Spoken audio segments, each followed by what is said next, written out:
जय श्री कृष्णा, जय श्री राधे, जय सिया राम।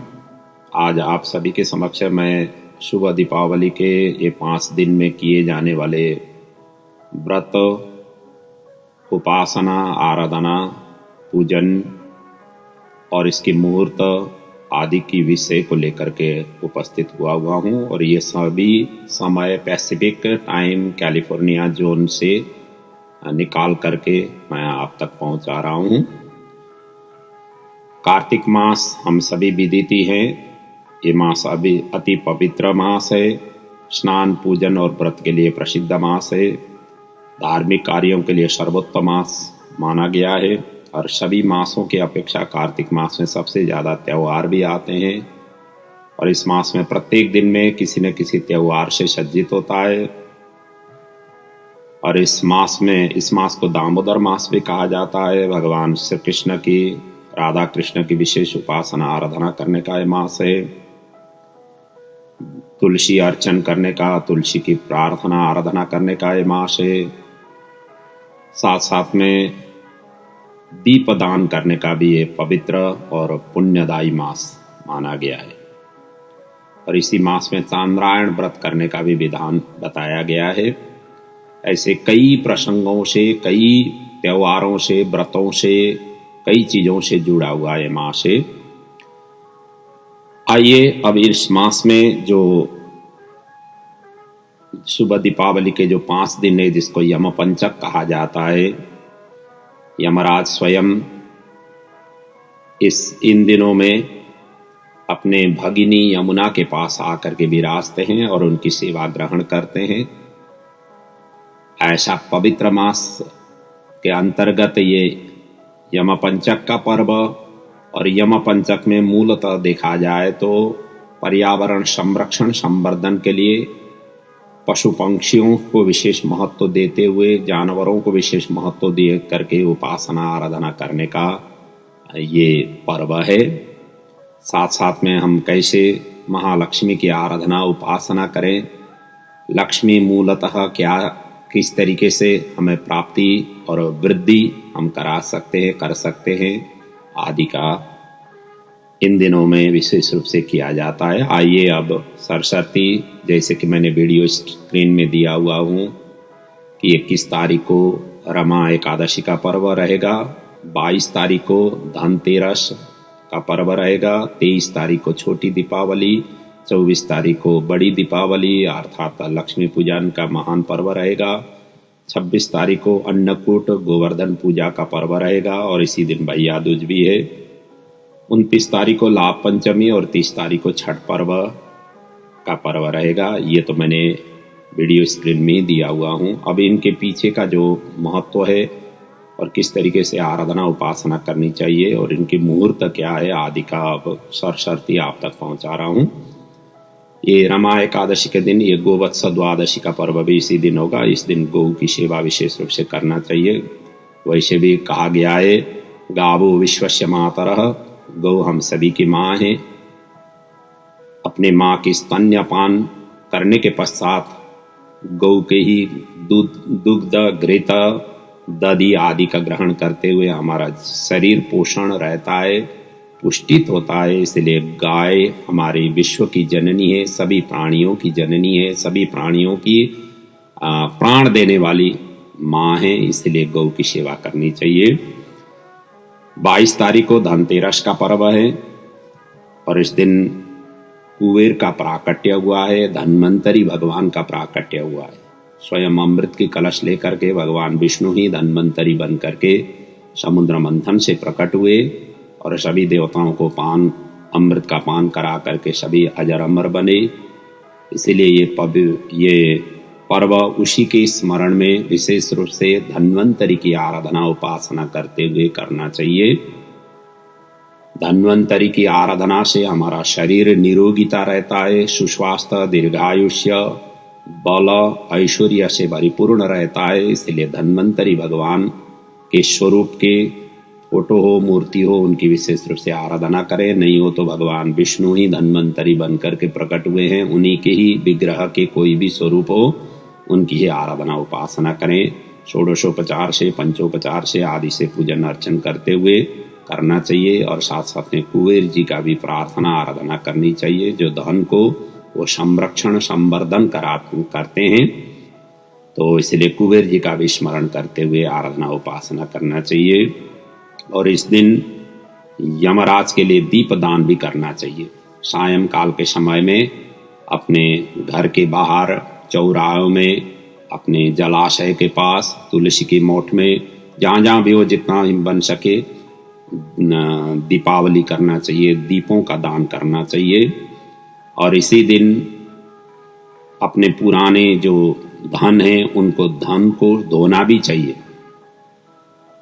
और सिक्के आदि जो पड़े हुए हैं, जो पुराने हैं, चांदी के हो, स्वर्ण के हो, जो अपने पास में है, जिस तरीके से आप हर साल करते हैं, इस दिन को विशेष रूप से उनकी धोना भी चाहिए। और बही खाता जो साल भर के लिए हम हिसाब किताब रखते हैं, उनकी बही खाता भी खरीदने का यही दिन है। लक्ष्मी की मूर्ति यदि आपके घर में ले आना हो तो इसी दिन को ही खरीद करके ले आए। सोने चांदी का भी खरीद करने का विधान है, बर्तन आदि खरीद करने का विधान है, नई झाड़ू खरीदने का विधान है आदि धनतेरस के दिन में किया जाता है, करना चाहिए। जो भी आपसे जितना बन सकता है उस हिसाब से करें। और इस दिन के जो मुहूर्त है, धन त्रयोदशी के जो मुहूर्त है, इस दिन सूर्योदय 7:05 में और सूर्यास्त 6:11 में होगा। प्रातःकालीन में यदि आप प्रार्थना पूजन कर रहे हैं तो 8:29 से लेकर 9:52 ये समय सुबह बेला रहेगा। दोपहर में करना चाहते हैं तो 12:38 से लेकर 4:48 तक, जिसमें चार लाभ और अमृत का समय रहेगा। और सायंकाल में यदि पूजा करना चाहते हैं तो 6:11 से 7:48 ये लाभ का समय रहेगा। और रात्रि को करना चाहते हैं तो 9:25 से लेकर 12:39 पर्यंत ये शुभ और अमृत का समय रहेगा। ये लॉस एंजल्स कैलिफोर्निया का समय टाइम टेबल है, टाइम लाइन है। आप उसी को ही फॉलो अप करते हुए इस बीच में ये धनतेरस की प्रार्थना पूजन अर्चन करें।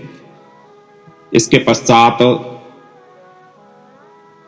जैसा कि 23 तारीख को छोटी दीपावली है, जिस दिन काली चौदस नाम से, नरक चतुर्दशी के नाम से, छोटी दीपावली के नाम से, रूप चौदस के नाम से, नरक चतुर्दशी के साथ साथ मास शिवरात्रि का पर्व भी ये है।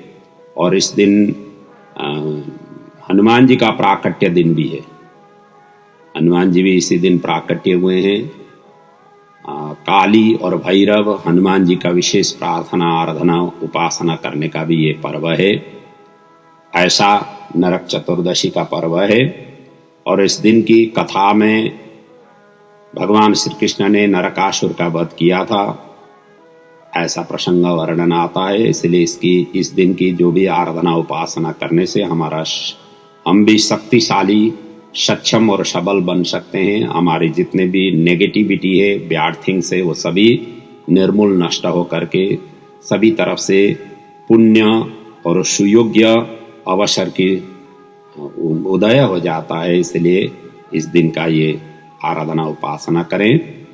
और इसमें कहा गया है कि नरक चतुर्दशी के दिन सुबह उठ करके थोड़े से तेल से, चंदन से थोड़े से शरीर को मालिश करें, तेल लगाएं।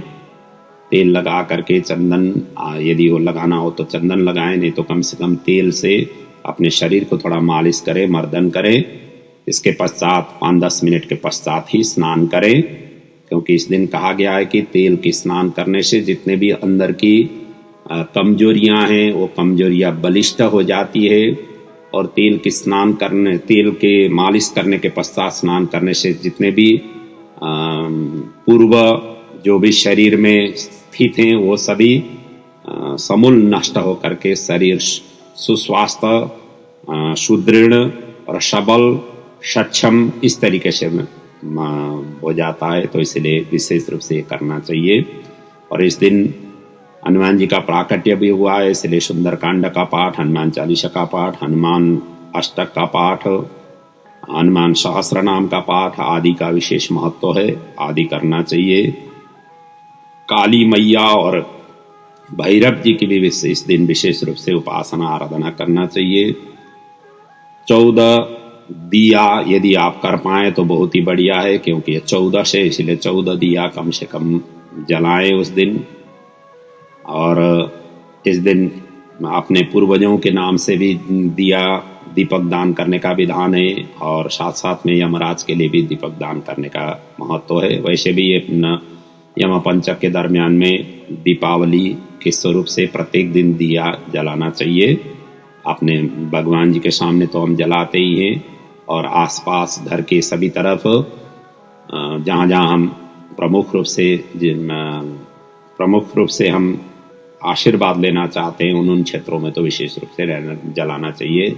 जैसे घर की जो देहली है, जहाँ पर से घर में प्रविष्ट हो जाता है, दरवाजे के आगे, तुलसी की मोट के आगे, भगवान के आगे, और अपने जहाँ पर भोजन आदि बनाते हैं, प्रसाद आदि बनाते हैं, वहाँ पर, और जलाशय जहाँ से हम जल ग्रहण करते हैं उसमें आदि में विशेष रूप से दीप दान ये यम पंचक के दरमियान में करना चाहिए।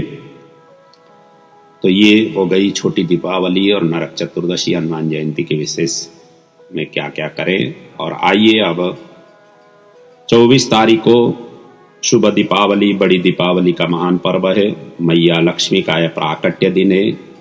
इसी दिन बही खाता का पूजन, शारदा पूजन, चौपड़ा पूजन का विशेष महत्व इसमें दिन है। और जैन संप्रदाय में महावीर भगवान जी का निर्वाण का दिन है। और इस दिन का महत्व इस तरीके से वर्णन है कि समुद्र मंथन से महालक्ष्मी का प्राकट्य हुआ ये महान पर्व है। इसलिए लक्ष्मी जी की विशेष रूप से आराधना उपासना करनी चाहिए। और लंका विजय करके श्री राम जी अयोध्या आए थे, और अयोध्या वासियों ने उनका भव्य स्वागत दीपदान, दीप प्रज्वलित करते हुए किया था। इसलिए इस दिन शुभ दीपावली की दीपमाला इकाई विशेष रूप से प्रज्वलित करने का विधान है, करना चाहिए। और इस दिन गाय की विशेष रूप से प्रार्थना, आराधना, उपासना करनी चाहिए, पूजन अर्चन करना चाहिए। ऐसा जो शुभ दीपावली के दिन विशेष रूप से करना चाहिए। और इसका जो मुहूर्त है, ये मुहूर्त मैंने यहीं पर वीडियो स्क्रीन पर ही दिया हुआ हूँ। शुभ दीपावली के समय में किस समय प्रेयर करना उचित होगा, और फिर भी मैं यहाँ संक्षिप्त में वर्णन करता हूँ। इस दिन सूर्योदय 7:07 में होगा, और 6:09 में सूर्यास्त होगा। और प्रातः काल यदि आप पूजा करना चाहते हैं तो 7:07 से लेकर 8:30 पर्यंत अमृत का समय रहेगा। 9:53 से 11:15 तक शुभ वेला रहेगा। दोपहर में यदि करना चाहते हैं तो 2:01 से लेकर 7:46, जिस समय चार लाभ और अमृत का समय होगा। और इसी प्रकार रात्रि को करना चाहते हैं तो 11:01 से लेकर 12:39 तक ये लाभ का समय रहेगा। इसी दरमियान में महालक्ष्मी का विशेष रूप से आराधना उपासना करने की कोशिश करें। और इसके पश्चात हम 26 तारीख में पहुंचते हैं। इस दिन अन्नकूट का पर्व है। वैसे उससे पहले 25 तारीख को ये दर्श अमावस्या का पर्व है। इस दिन वृद्धि तिथि है, खंडग्रास सूर्य ग्रहण है। हालांकि सूर्य ग्रहण अमेरिका में दिखाई नहीं देगा, विश्व के अन्य भागों में और भारत में भी कुछ समय के लिए वहाँ पर सूर्य ग्रहण रहेगा। तो इसलिए जहाँ पर सूर्य ग्रहण होगा वहाँ पर सभी सूतक आदियों का पालन करना होता है। जहाँ पर नहीं लगता है तो वहाँ पर सभी बारने का कोई ज़रूरत नहीं होती है, सूतक आदि नहीं लगता है। तो ऐसा रहेगा 25 तारीख को। 26 तारीख को गोवर्धन पूजा, अन्नकूट का पूजा इस दिन होगा। और भैया दूज का पर्व भी इसी दिन मनाना पड़ेगा। तो गोवर्धन पूजा का मूलभूत रूप देखा जाए तो भगवान श्री कृष्ण जी ने गोवर्धन पर्वत उठा करके ब्रजवासियों को गौओं की रक्षा उन्होंने किया था। इसी के स्मरण में गोबर की पर्वत बना करके इस दिन पूजा आराधना करनी चाहिए।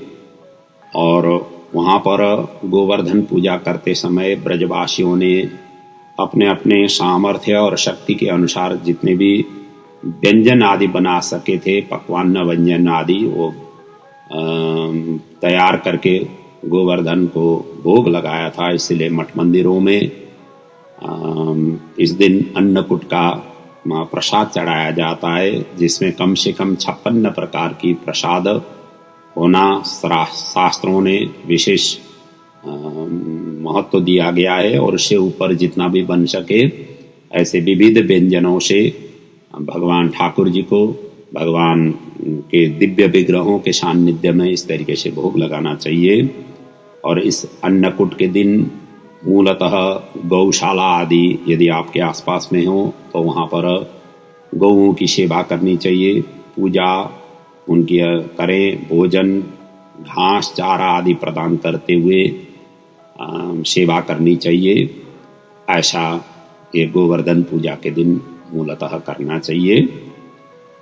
और इस दिन नया साल, नया वर्ष के रूप में मनाया जाता है।